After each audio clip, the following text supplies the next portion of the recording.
একটা মর্মান্তিক বিমান দুর্ঘটনা হয়ে অনেক বাচ্চা মাইলস্টোন স্কুলের বাচ্চারা আহত এবং নিহত হয়েছে।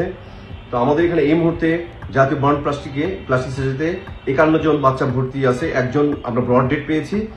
আর অন্যান্য পেশেন্টদের ব্যাপারে অনেকে আছে ইনহেলেশন, মানে ম্যাক্সিমাম আছে ইনহেলেশন ইনজুরি এবং প্রচুর পরিমাণে বার্ন তারা।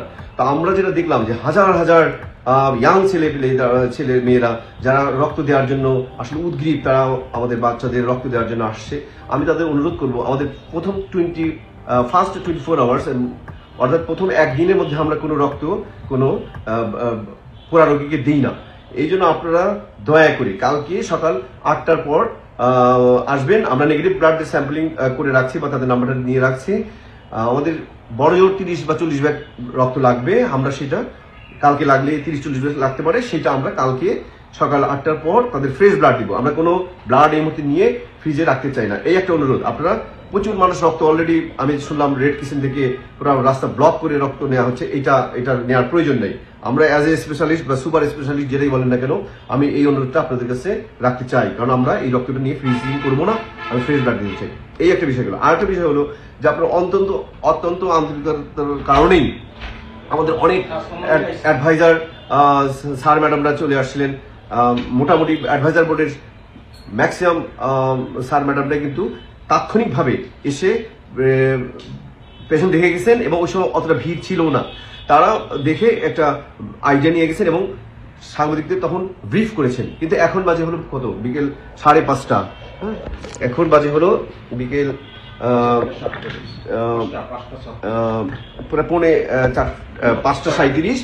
এখন আমরা হাজার হাজার মানে কি এখানে এত বেশি মানুষের ভিড় হয়েছে যে আমাদের ট্রিটমেন্ট দেওয়ার জন্য কিন্তু এটা একটা অনেক কঠিন দিক। এই জন্য আমি অনুরোধ করব, সবিনয় অনুরোধ করব, কোনো রাজনৈতিক নেতৃবৃন্দ বলেন অথবা উচ্চপদস্থ কোনো কর্মকর্তা কর্মচারী বলেন অথবা ছাত্র প্রতিনিধি বলেন অথবা যারা আমাদেরকে অত্যন্ত ভালোবাসেন, এই ভালোবাসার দাবি নিয়েই বলছি, বা বাচ্চাদের প্রতি যারা ভালোবাসা, এই ভালোবাসার দাবি নিয়ে বলছি, আপনারা দয়া করে হসপিটাল থেকে দূর থেকে খোঁজ খবর রাখুন, কিন্তু হসপিটালে আসেন না। তাহলে এটা খুবই মানে ট্রিটমেন্টের জন্য অনেক সমস্যাই হচ্ছে।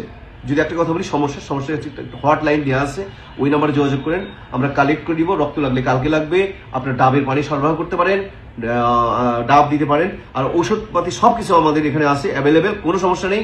আপনারা এই ধরনের চিন্তা করেন না। আর পেশেন্টদের জন্য আপনাদের পক্ষ থেকে যেটা করণীয়, আপনার বাচ্চাদের জন্য দোয়া, এটা আপনাদের করতে পারেন, আপনারা এই দোয়াটা করেন। আমরা আমাদের হার্ট অ্যান্ড সোল, আমাদের অল ম্যান ফোর্স আর ম্যান পাওয়ার রেডি হিয়ার। আমাদের সমস্ত plastic surgeon, resident plastic surgeon, anaesthesiologist, nurse এবং ওয়ার্ড বয় সুইপার সবাই রেডি আছে। এটা নিয়ে আপনারা কোনো ট্রিটমেন্টের বিষয়ে যতটুকু করার সম্ভব সেটা আমাদের পক্ষ থেকে হচ্ছে। ধন্যবাদ। কেউ মনে এটা নিয়েন না যে আমি হার্ড করে কথা বলে ক্ষমা প্রার্থী। তবে আমাদের এই অনুরোধটুকু আপনারা রাখবেন এবং চিকিৎসা কাজে এভাবে সহযোগিতা করবেন বলে আশা করি।